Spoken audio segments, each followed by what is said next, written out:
How's it going, guys? I am finally bringing you my first franchise mode video for NHL 19. I know a ton of you have been waiting for this. Last year we actually did a Seattle franchise mode. Before it was even announced that Seattle would be getting an expansion team, the 32nd franchise in the NHL. So I figured why not do Seattle again? Obviously it's going to be different this time. Last year the expansion draft took place in the summer 2017. This time it'll be taking place in the summer 2018, so a whole new crop of players. I figured why not also rename the team. Last year was the Seattle Magicians. They had a pretty good run. I think we won 3 Stanley Cups in 10 seasons.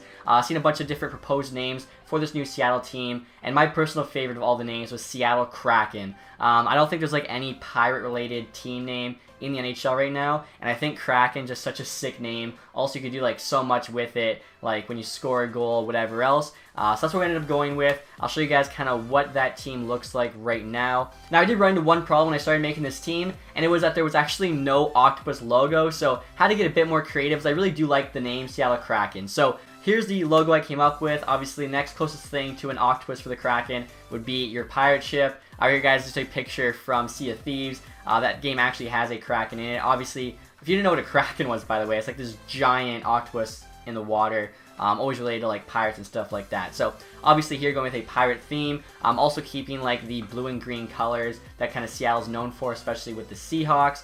So the main colors here we have navy blue for primary, emerald green is the secondary, and this sort of light blue color is the third color. And we actually don't use any navy blue in the logos. I thought that the light blue just worked a little bit better for the pirate ship.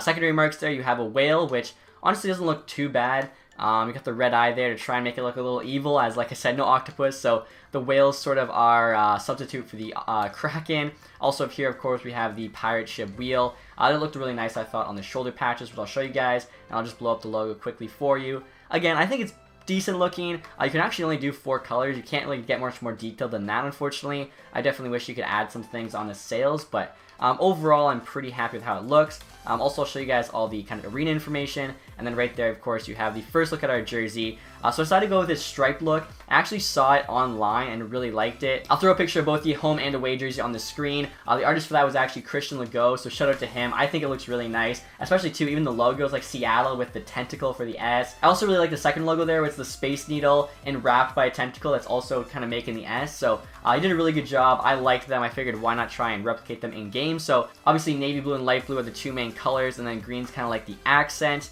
Also here, like I was saying, we have our details. So Kraken team name, city obviously Seattle, nickname there just Kraken, play-by-play team name is Sea Dogs. That is like a nickname for a pirate. Unfortunately, there was no Kraken play-by-play name available. Abbreviation there, C, I feel like that works out really well, because Seattle, and then of course C for like pirates, Sea Dogs, whatever. Arena name, Key Arena is the Seattle Arena.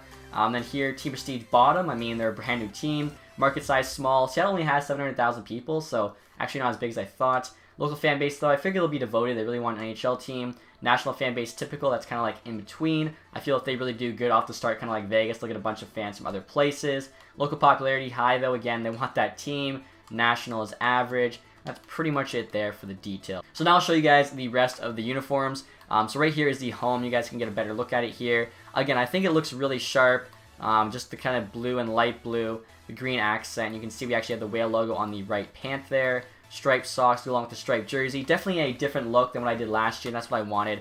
Something different. We have the pirate ship wheels there on the shoulders. I guess I could actually zoom in on some of this stuff for you guys. So right there's just a closer look at the logo as well as the number on the sleeve.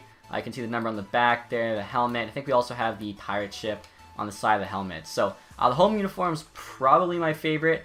I'll definitely let you guys, vote on these 3. Tell me which ones you think is the nicest and which one's the ugliest. Also, I can quickly show you what the goalie looks like. He'll have the same equipment for all 3. But if you're kind of just wondering how it looks, I don't think it looks too bad. Mostly white there. I just did like apply team color to all. And when you do that, they use white for most of the color on the goalies. So next up here we have the away. Pretty similar, except basically light blue gets switched out for white. So this one's all white and navy with some green accent. Again, I like the stripe look. I think it's different. No team in the NHL has it right now, so definitely gonna make us stand out. I'll do one more rotation here for the away jersey. Again, I don't think it looks too bad, but I do prefer the home. And next here we have alternate. Definitely tried something a bit different for this one. This is my own creation, I guess. So mostly black there with like the black and blue striped sleeves. The white numbers with the green outline on the back. You can see the socks there are blue with the green. We also have a bit of a green accent on the pants, which you didn't have before. You're just straight navy blue. Also, we have the whale there as the primary logo on the jersey.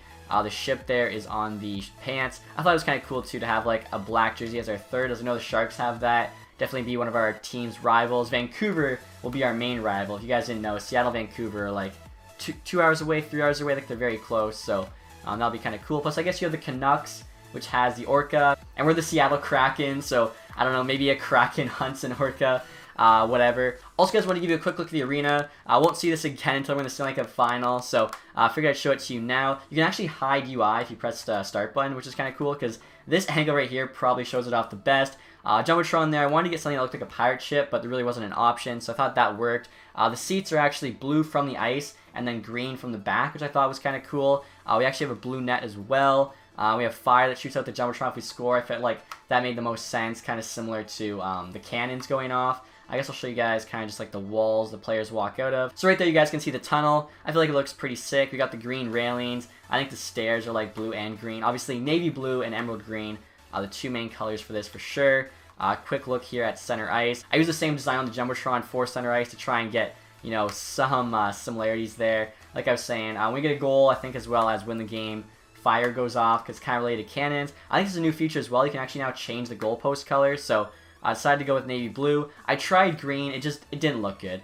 Navy blue is our primary. And I know ECHL uses blue post, but I figured why not be different? I thought that'd be kind of cool. And finally here, guys, we have the mascot. I was really hoping there'd be a pirate mascot. Unfortunately, not the case. So kind of got unlucky twice with the no octopus logo and then no pirate mascot. But I did what I could. So this is supposed to be Davy Jones. If you guys have ever seen Pirates of the Caribbean, I feel like it's not terrible considering what I had to work with. So right there you can see his name, mascot number 7. If you guys are familiar with the NFL at all, the Seattle Seahawks fans call themselves the 12th man because they get so loud they can like impact the game. So I figured Davy Jones here will wear number 7. He's like the 7th man. He'll affect the 6 guys on our team on the ice, hopefully for the better and the other team's guys for the worst. He's a strange looking dude. If you guys haven't seen Pirates of the Caribbean again, I based it off of that as best I could. So there's no pirate head, so I had to go with the Viking one. At least like Vikings were on ships. And then Davy Jones actually doesn't have a human body. He's got like this half octopus, half lobster body thing. So I decided to use the dragon body. So we do get some like scale looking things there. He's got a tail. He's looking kind of scaly. Again, the best I could do with what I had to work with. I feel like it's not terrible. You guys can let me know. So obviously that was the team creation. We're now actually going to get on to the fun part, the expansion draft. So one of the new features in franchise mode this year, guys, is the ability to use custom rosters for your expansion draft, which honestly is game changing. Last year you had to use the default roster, which not only was like the roster when the game came out, but it also meant that all the draft picks had to be redrafted. So Hischier wouldn't be on the Devils, Patrick on the Flyers, etc. So using a custom roster, Dahlin will actually be on Buffalo. If we did it with the default roster, they would redo that draft. Dahlin would end up on a new team. So custom roster is really good for that as well. I went through and added a bunch of players that aren't in the game, whether they're college prospects, play in the KHL, things like that. Edited some players' potentials I felt were a little off. Also edited some players' ratings, not too many. I think actually the only ratings I touched were goalies. For whatever reason, I decided I'm not going to touch player ratings, only player potentials. And then goalie ratings and potentials were both fair game, as I felt like some goalies they messed up. So hopefully all the changes I made will make this franchise mode a lot more realistic. Obviously, too, it'll be used for all my cover bust videos. New one should be out tomorrow. I was supposed to be out yesterday, but had some technical difficulties. So obviously here, select team, we already have Seattle made. I think after this, we actually get to make an AHL team. Alright guys, so I just finished making the AHL team. Didn't spend too long on them, but I think they're pretty cool. So right here you can see your first look at the Portland Pride. Obviously you want to use a city close to Seattle in location. Seattle, of course, is in Washington, just below Canada, and then Portland's in Oregon, one state below Washington. Also, I was just there, so I figured why not? As you can see there, the lion is our logo. I really like this logo. It's like the ESHL drop-in logo, at least for one of the teams. So I kind of wanted to use it. Also, too, the Portland Timbers actually have a very similar color scheme. I think they're like green and yellow. And as you can see here, we're using green, yellow, and brown. It's a different green than the Seattle Kraken used. The yellow is like an off yellow, as it works better with the lion logo. And then, of course, just brown. So that's the primary. And then right there, the two secondaries. Not going to use them. Just quickly threw this team together. I'll show you the home and away. Honestly, I don't think it looks too bad, especially since all I did was apply team colors to all, and that's how it turned out. Didn't want to spend too long in the AHL team. Right there's like the away. Again, I don't think it's that bad looking considering I made this in like 15 minutes. So details here, I don't know if you guys realized yet, Portland Pride. Team abbreviation there is PP. I thought that was kind of funny. And obviously Pride goes with the lion logo. That's actually our play-by-play name as well, as you can't use Pride. Read a name there, Pride Plays. Figured why not double down on the PP? So there's just all the info, and then right here you can also see the arena. Obviously Portland's known for all their trees and stuff, so I decided to go with like a wood ceiling, which I think's pretty sick. Plus it kind of relates to Portland Timbers. This is actually like a semi-pro arena, so it's a bit smaller, but we still have the 2 tiers. I think it looks pretty sharp, to be honest. I'm not gonna lie, I'm kind of proud of myself. Threw this together pretty quickly, and turned out better than I thought. So our AHL team has a decent logo, you know, decent franchise for their own, decent arena, so that's pretty sick. And like I said, they're not too far away, so when we call guys up, don't have to wait long. Obviously, they could be in Sweden and it wouldn't matter because it's a video game, but I want to try and make it a little bit realistic. Speaking of realism, I'm actually going to be switching out Seattle from the Central Division. We're going to swap with the Arizona Coyotes, as they're the most eastern team in the Pacific Division, so it just makes sense for them to move to the Central. So right there you have a new look at the divisions. We actually have 8 in every single one now, which is a lot better. Arizona's going to be in tough. They're rebuilding, and they just joined one of the tougher divisions in the NHL. We have the Pacific, which obviously just got Erik Karlsson on San Jose. LA stacked up with Kovalchuk. Calgary added James Neal. Anaheim's a good team. Vegas added Pacioretty. Vancouver's rebuilding. Edmonton, they have McDavid, but, you know, who knows what's going to go on there. So it might be actually like the perfect division for us. Kind of tank the first couple of years and then really make our run once LA, San Jose, and Anaheim, all those Cali teams start getting old and washed up. We just take over the division. Next, you guys just choosing the settings for this franchise mode.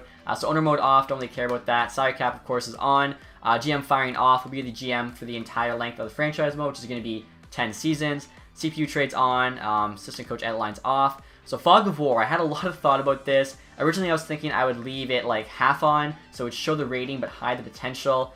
Then I decided I'm just going to leave it off this time, and you guys can tell me if I do like to have it on for the next franchise mode. I feel like I just kind of want to get used to the whole new scouting systems. We still have to scout prospects and, you know, learn that system first to find the diamonds or whatever, make sure we avoid the busts. So again, just want to get used to the new scouting system before I go all in here with Fog of War.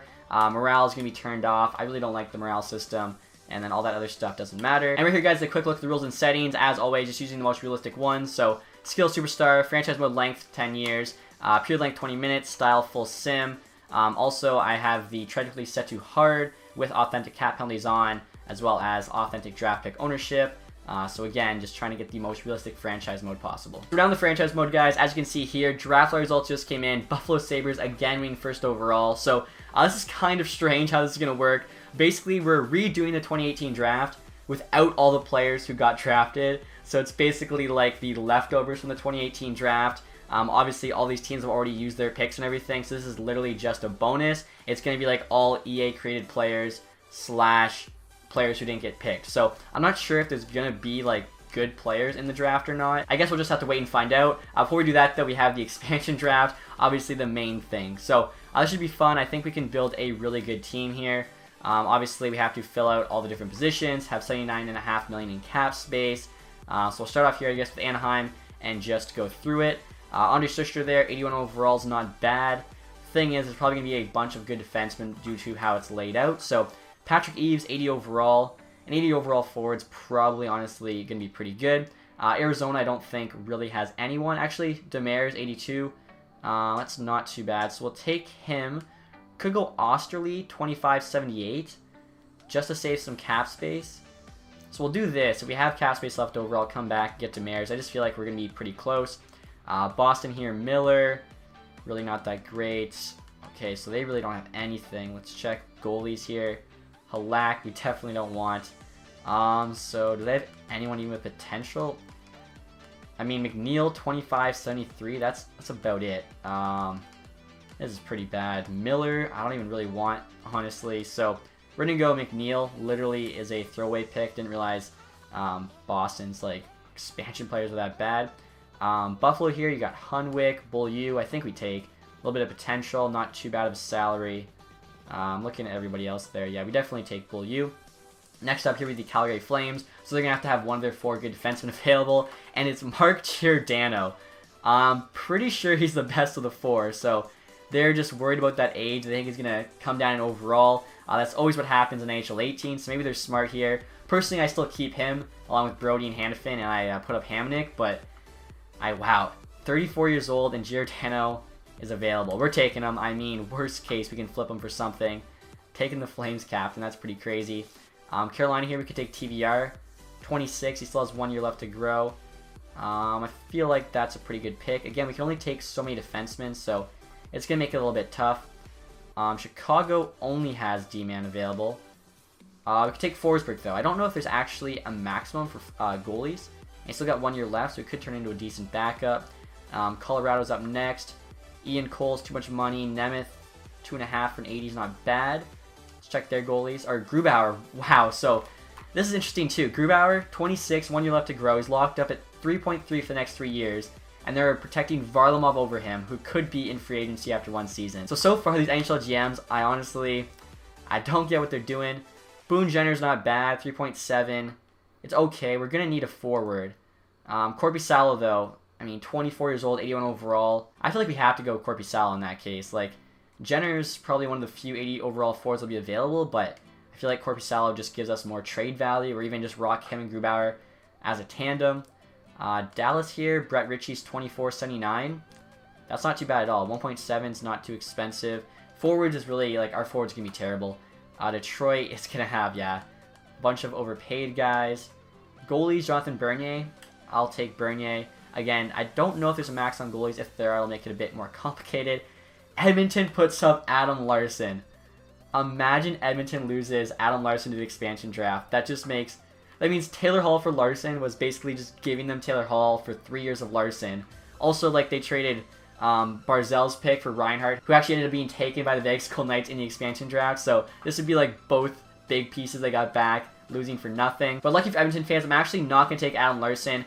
Reason being, the 3 defensemen they're protecting are Clefbaum, Nurse, and Sekera. Obviously, you protect Clefbaum and Nurse. Sekera has a no-move clause, but he was injured pretty much all last year. So I feel like if the expansion draft actually went down this summer, especially since he got re-injured, the NHL would have let Edmonton not have to protect him, as he's been injured, he can't play, in which case they could protect Larson. For that reason, I'm not going to take Larson. Also, I feel like if I did, Edmonton fans might just cry themselves to sleep after watching this video. Instead, I'm going to take Aberg, who's actually not too bad, 24 years old, 78 overall, low top 9. Again, we're going to be short on forwards, so if we can get a decent one, we're definitely going to take him. Petrovic's not bad, a lot better defenseman though, we can only take so many. McGinn's also not bad. I don't really like that salary though.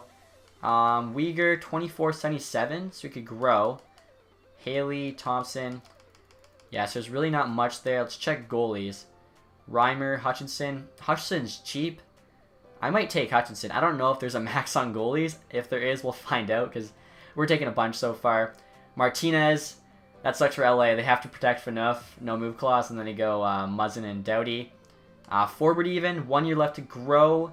Would he get to an 83? Probably not. Plus Martinez, that's a pretty good price for an 83 overall defenseman, so I'll go with him. Minnesota also is going to lose a good one. Jared Spurgeon. So they protect Suter, Dumba, and Brodin over Spurgeon. I think Spurgeon's the second highest rated, but I don't know. I guess Dumba has the most potential. Brodin also has potential, so maybe they think he gets better than Spurgeon. We definitely take him. Still have 42 million in cap space, and our decor is insane. Goalies aren't too bad. Forwards are absolutely terrible. That's okay. Let's see. Montreal here does not have a lot. I might even just do Byron because he's cheap, and we need a forward, and their defense isn't really that good. So we're going to go Byron there. Again, we have to take some forwards, unfortunately, and we're going to have a lot of defense to trade as well. Hickey's 82, 2.5 million. Spiza, 80 overall, 650k. That's so cheap. That's because he's on a PTO right now. Kunackle, 78, 1 year left to grow. Honestly, I think I'd pass on Hickey because we're going to be really close with defense, so we're just going to have to pass on some of them. McQuaid there, fast, 26.81. It's not too expensive. And again, we need some forwards. Don't think we have, we have one center, so our center depth, we definitely have to try and make a trade or sign somebody. Nashville as well, they have a solid top 4, they have to lose 1. I'm surprised though, they could have done 4 and 4, right? I feel like if I'm Nashville, I protect Johansson, Forsberg, Arvidsson, Turris, and then after that, they let me take whoever. We're taking Ekholm. Actually, do they protect Rene and leave Saros available? Because if so, oh, they did the 2 goalie thing. I forget what it was to protect 2 goalies, but that's why Ekholm's available. Okay, that sucks for them. Still, Minnesota, Calgary, they could have protected 4 D-men. I guess they just didn't think it was worth it. New Jersey here's got nothing. This is bad. I might literally just throw away this New Jersey pick. Kincaid's 82. He's a decent backup. Am I allowed to take another goalie?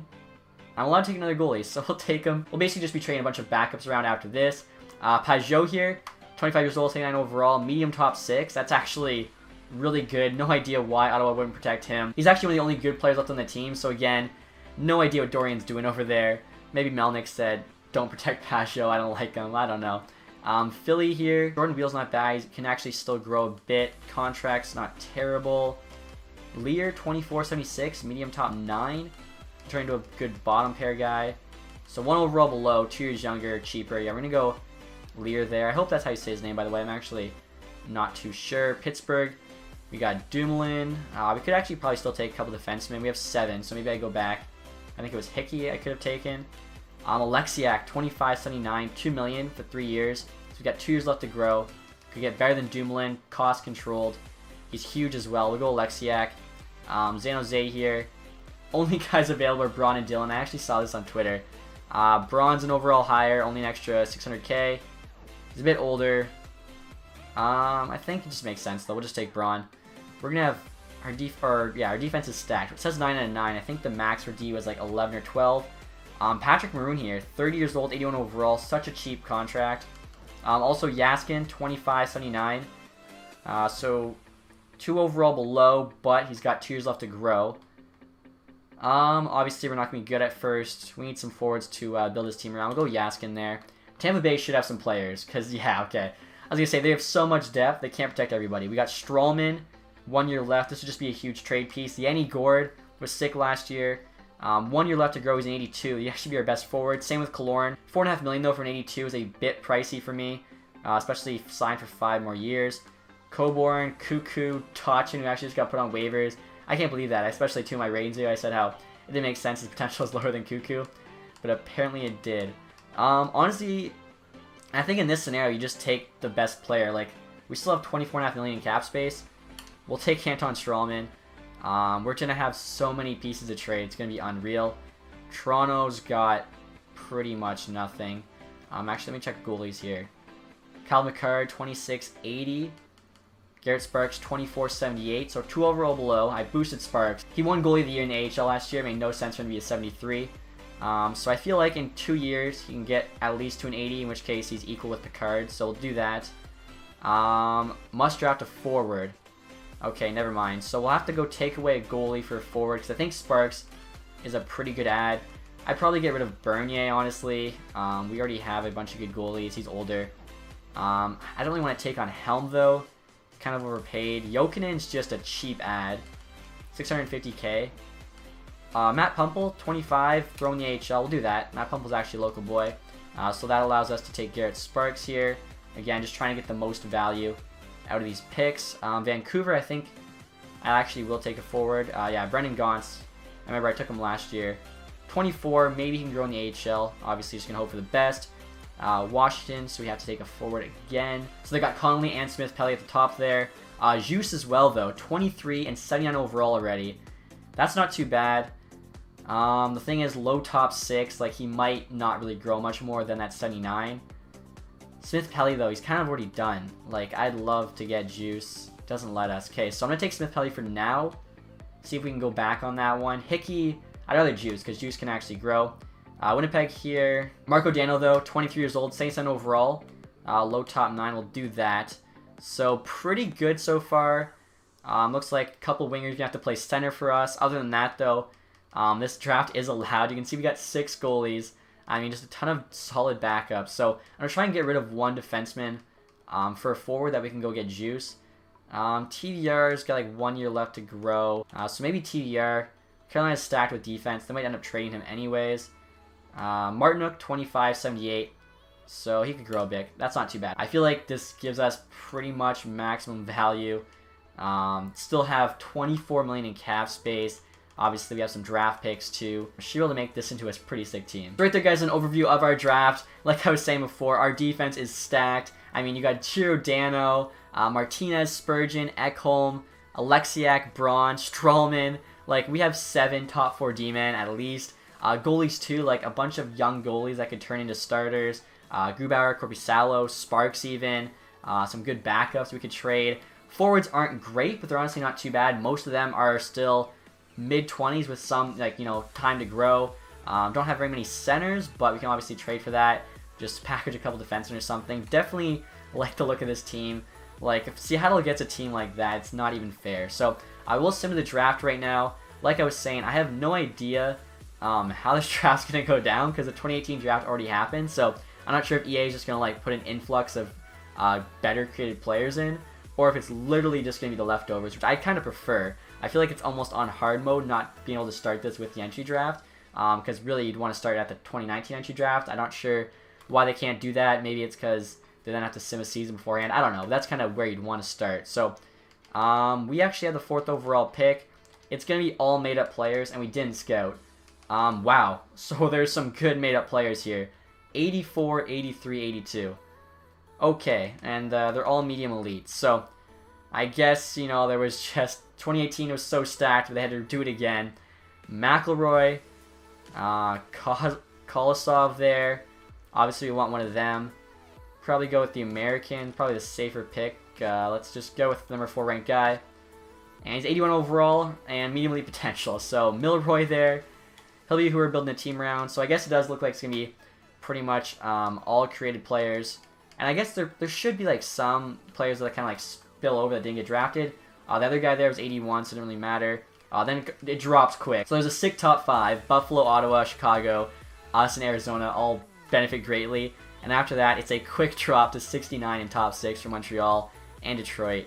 And, oh wow, Edmonton there gets an 81 of the draft, top 6. 79, 80, 78. Oh wow, so some of those teams just got screwed. So, okay. Looks like there's going to be some kind of cool creative players in from like the 2nd round of 2018 drafts, which I like. So next pick here again, we didn't scout. We're literally just basing off central scouting. Enforcer. Oh, I totally forgot. I mean, it doesn't really matter in the first round. Let's see if we do have any gems or busts. There's a couple busts and that's it. So we'll avoid those guys. And other than that, we're just going to base it off central scouting. Low elite, but he's an enforcer. I don't really want an enforcer. I just realized too, we don't have Fog of War turned on, but we have no idea how good these guys are. As like I said, we're starting at the draft without having done a season of scouting, which kind of puts us at a tougher position. This goalie here, elite potential. I mean, Kostitsin here, elite potential. We need a center. I'm going to take a risk on this guy. Come on. Low top 6. Could be better for the 2nd round, but definitely not terrible. Hopefully here we can just keep getting decent players. It's kind of cool, I guess. I definitely prefer this to, like, Dahlin not being on Buffalo. That would just kind of ruin it for me. This goalie here, our scouts are saying he's elite. Let's see what he is. Wow, 47 overall, but he is medium elite. It's going to take a while for him to grow, but that's pretty sick. Okay. So we'll keep moving on here. Round 4. I think we just have 7 picks. I just realized, too, I could have been trading my players this entire time for draft picks. But it doesn't look like this draft's too great in terms of talent. Like, there was a sick top 5. A few other guys that kind of fell in the first round. That was really it. I think we'll just say this, you know, the trading for the summer. Especially once we kind of have our team figured out. We know who we want to keep and who we don't. Haven't even been able to, like, look at a depth chart yet. So right here, this guy's possibly top 9. I mean, it's all, like, unsure, so who knows. AHL top 6. He's actually real. Okay, so he must have just not gotten drafted in this year's draft. So round 4 got kind of sucked, but hopefully we can make up for that here. Round 5. This guy, another real player, so he's probably AHL. Whatever, we'll take him. Let's hope for the best. AHL top 6. Okay, I was right. So if they have a face, they're probably not good, as they would have been drafted. If they are good, probably like AHL potential at best. Let's see. Getzlav, elite. Let's see what happens. Low top 6 in the 6th round. So the same as our 2nd rounder. He is lower overall. This is our last pick in the draft. So far, I'd say it went pretty well considering. I mean, we got a medium elite goalie in the 3rd or whatever that was. Let's just sort by potential opposed to central scouting for this last one. Chizin, high elite. Okay. He has a face, so I know he's not. Top 6 forward, that Russian. Dalton here is a good chance he's top 6. Kip Dalton, let's hope. Low top 6, 7th round, we'll take that. 47 overall, okay. So, honestly, not too upset with this draft. Now we have free agency and of course, all kinds of players we can use in trades. We'll see kind of how those guys grow. The players that were never drafted in real life. That's kind of cool. I think I'm going to edit here though, guys. Save the contracts and trading, all that stuff for the next episode. I feel like this one's already going to be long enough. But before I end the video, guys, I just noticed it shows our team leader for points. So obviously this is all the players we drafted, how they did last year. Giordano's also actually our leading scorer there, 38 points. Spurgeon behind him with 37. Byron there, 35. So yeah, definitely his team is going to be carried by the defense. Let's see if we can take a look at the goalies. So it has Kincaid and Grubauer right now as the 2 starters. I mean, like I said, lots of goalies to trade, lots of defense to trade. Should be pretty interesting to see kind of what we can get back. We need a number 1 centerman. We need a number 2 center as well. We have too many players, so we can even just trade for prospects and picks. I feel like our franchise is definitely in a solid position to succeed. Hopefully you guys enjoyed this episode and are excited for the series. If you are, please leave that thumbs up. Also, guys, if you aren't subscribed yet, please toot that. On the road to 100K, really need your help. Other than that, thank you guys for watching this video. Have a nice day, guys. Goodbye.